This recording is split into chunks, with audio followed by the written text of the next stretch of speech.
So today I want to talk to you about, as Scott mentioned, the minds and actions of the devoted actors. I would like to start with a few quotes. I didn't realize it looks very small, but on computer it looks big, but I'll read out to you. So the first one is from President Obama, who said, "We underestimated the Viet Cong, we underestimated ISIL, and overestimated the fighting capability of the Iraqi army. It boils down to predicting the will to fight, which is an imponderable." The second one is from President Biden, who said, "We gave Afghan forces every tool they could need.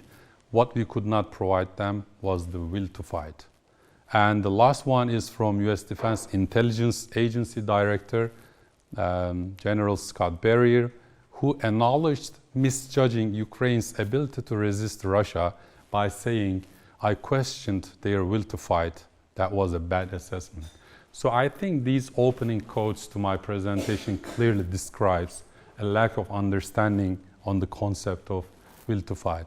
And that's a concept we have been, as Scott mentioned, we have been studying for many years as part of a partnership between Artists International, Changing Character of War Center at Oxford here, and Autonomous University of Barcelona and Universidad Nacional de Educación a Distancia in Madrid.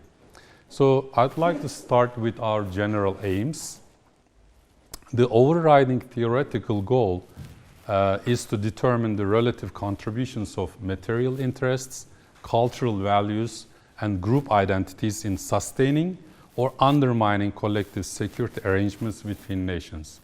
And in terms of the policy aim, relevant policy aim, we try to determine how shifting value priorities and group attachments in the Western alliance can be best configured to bolster resistance to internal fragmentation or key external threats.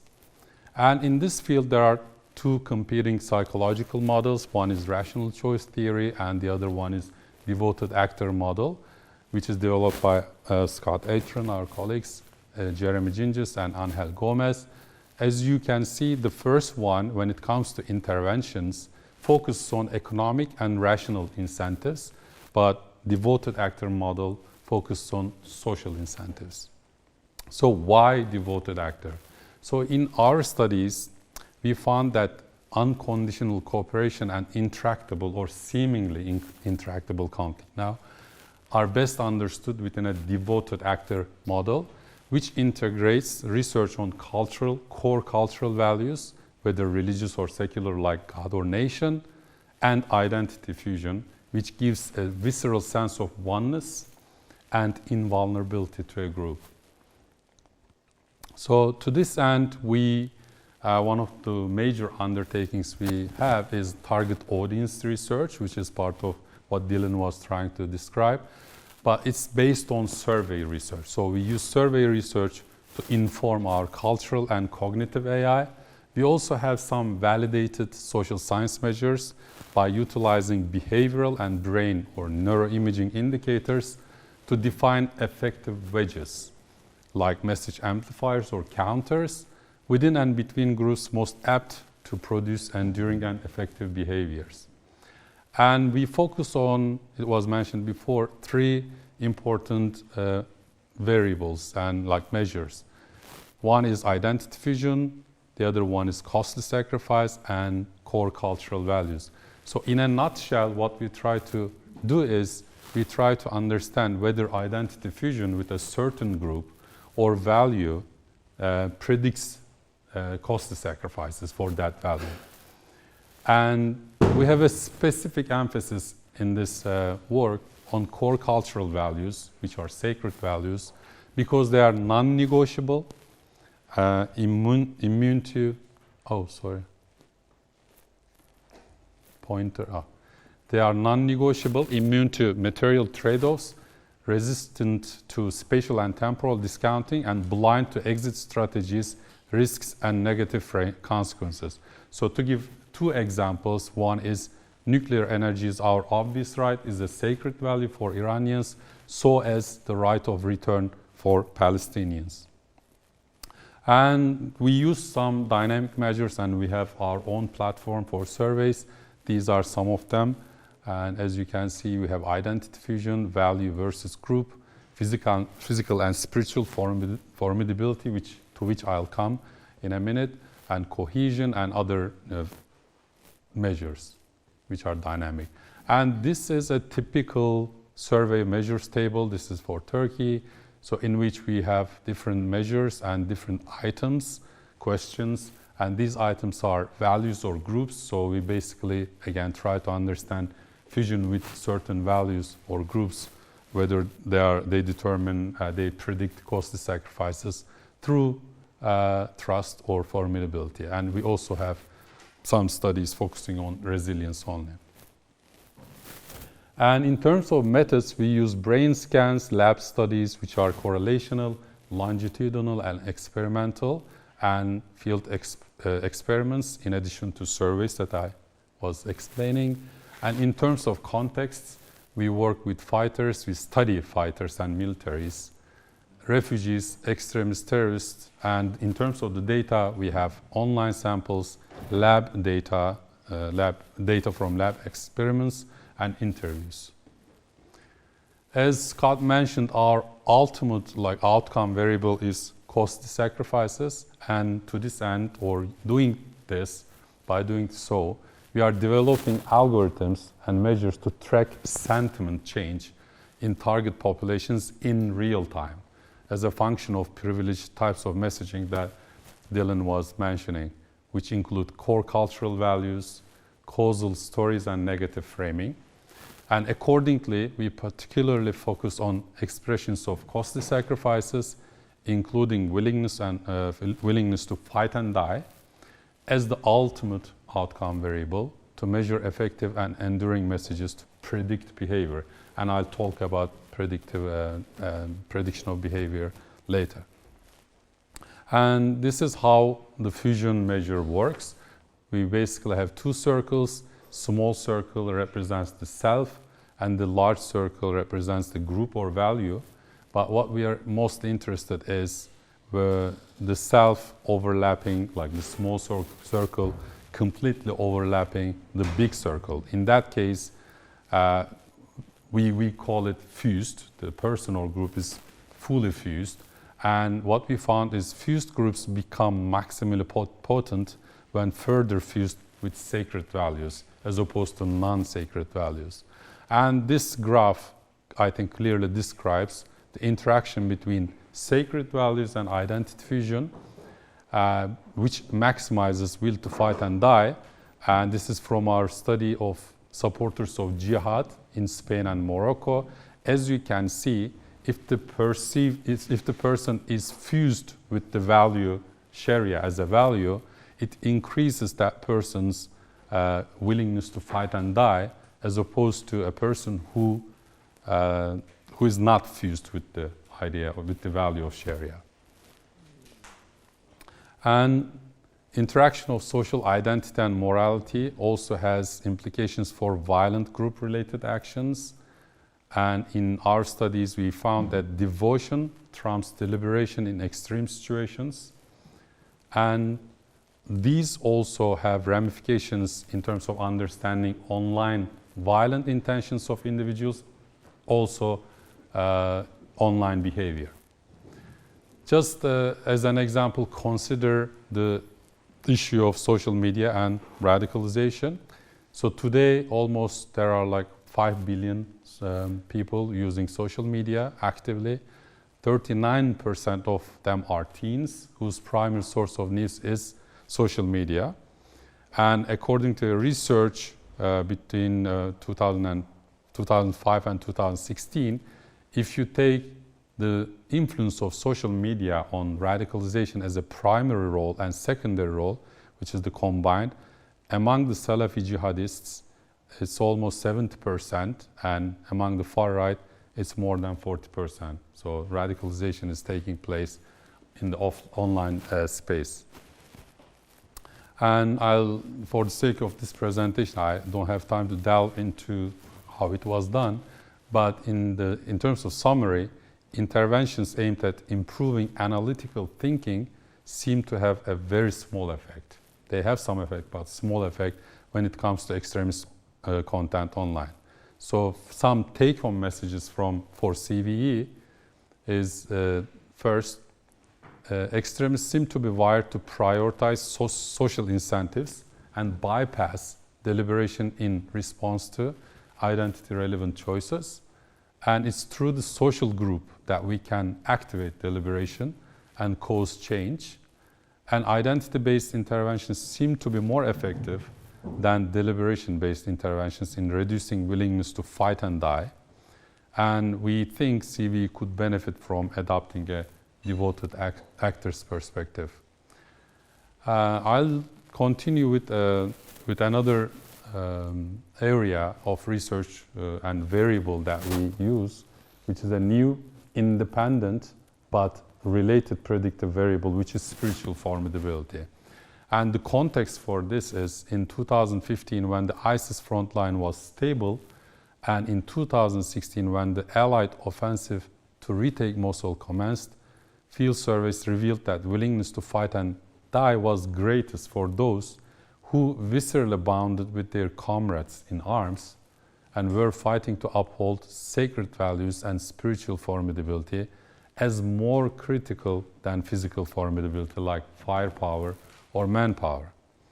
And fighters recurrently describe this as spirituality with bravery to defend what's most cherished and what's in our heart, and strength of belief in what we are fighting for.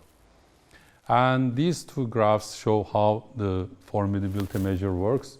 And on the left side, the participant thinks USA, America, is physically more formidable than spiritual. Then on the other side, on the right side, the perceived formidability of ISIS in terms of physical formidability is less than ISIS's spiritual formidability. So, and to illustrate such research, we conducted 31 studies in 9 countries around the world with 12 participants, including the studies in Ukraine.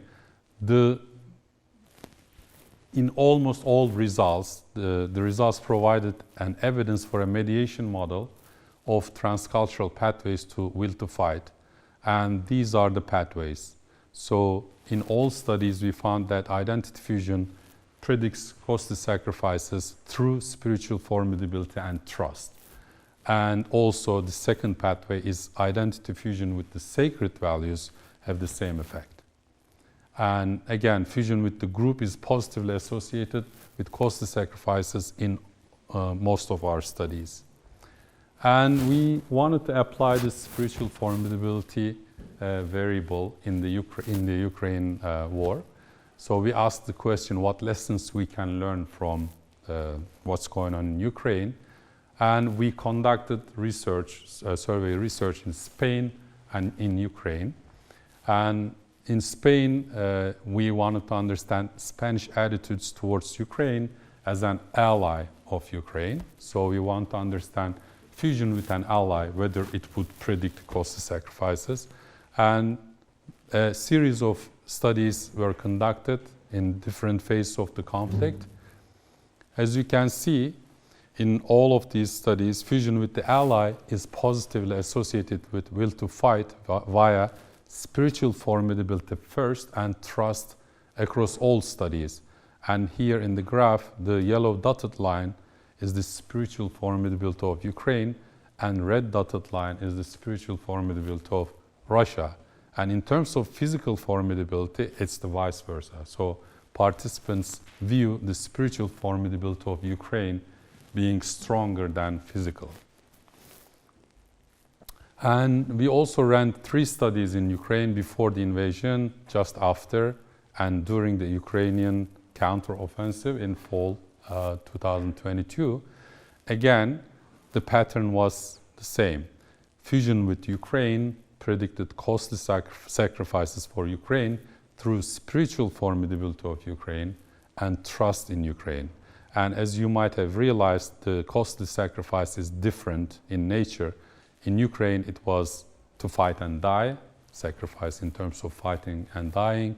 And in the Spaniards' case, it was more material. And I'll talk about it in 2 slides. And there was another mediation in the Ukraine studies we found was fusion with freedom predicted costly sacrifices through fusion with democracy. And the last study was done in Spain, which also showed that fusion with Ukraine, fusion with Zelensky, and fusion with freedom had the same effect. And here, the costly sacrifice, as I mentioned, was in terms of donating money, welcoming a refugee, sending food, or collaborating with an NGO or other behavior. So in this study, we saw actual behavior related to people's fusion with Ukraine, Zelensky, and freedom. And I'd like to briefly talk about our neuroimaging studies. What we found was functional neuroimaging rules out posturing in our studies. So in previous research reported to Air Force Office for Scientific Research, we brain imaged Moroccan supporters of jihad in Europe and supporters of Pakistani Lashkar-e-Taiba, which is an Al-Qaeda associate. We found that commitment to sacred values as opposed to non-sacred values predicted costly sacrifices, including willingness to fight and die, and was associated, and this part is important, it was associated with heightened brain activity in the areas associated with rule-bound judgments and social identity, while inhibiting areas associated with deliberative reasoning and cost-benefit judgments. And new studies on adherence to far-right extremism show similar results. And the summary of these studies was people are highly motivated to defend their sacred values, especially if they perceive identity fusion with groups that promote these values. So in conclusion to Will to Fight studies, I would like to say first that a visceral sense of feeling of oneness with a group, which is a fusion, predicts will to fight, as I was trying to explain. The effect occurs through perceived spiritual formidability first and trust as the second, and with the strongest statistical power, and these have practical implications in terms of interventions. And the model works for conflict zones independently of cultural setting and the method of data collection and design of the studies and the nature of sample. But some policy implications, unfortunately, most military, as Scott was describing, and political decision-making has generally judged the will to fight to be an imponderable, and security strategy and policy remain telescoped on military capacity and instrumental deterrence through cost imposition. So the idea that if we increase the cost, then, and it was relevant to Maria's presentation on sanctions, so we will get the desired results. And even now, nearly all planning remains concentrated on this, although we have some intermittent appeal to hearts and minds and soft power concepts. And this optic, we think, tends to disregard the logic of readiness to sacrifice when there's a great threat. When there's a great threat, it's a different situation to the group, and odds for survival appear slim, and which we saw in Ukraine. And what is the solution then? We think by assessing which populations have the strongest spiritual and moral force, then channeling hard power to them is more effective, as we saw in Ukraine. Whereas if the same hard power and support is given to other groups, like in Iraq and Afghanistan, to groups which do not have such spiritual force, which are against groups that do, which have spiritual force like ISIS and Taliban, then everything other being equal, the groups we support will be defeated, and the resources we expend will be wasted or lost.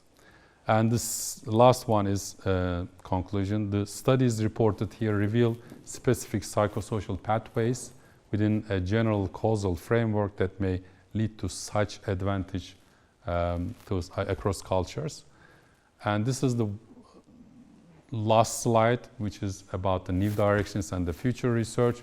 which is related to conflict in Africa and in relation to Russia and China collaboration. Lately, we have started to see some collaboration, even if not perfect collaboration, because Russia has and China has the common enemy. Other than that, they don't have a lot in common. And we found that in 2021, they made an agreement about 69 projects in the realm of telecommunications. And we have already seen some evidence of this in Africa. For example, the graphic on the top right was from an unattributed Russian accounts in Nigeria, and the same image was used by unattributed Chinese accounts in Africa as well. And lastly, I want to finish by saying this: with the recent coups in the 2 years and then recent months, what we have seen is increased activity of Russia online, and Russia is trying to push the messages and values on Pan-Africanism, anti-colonialism, and sovereignty. And these are some of the publications related to the studies that I tried to describe and summarize.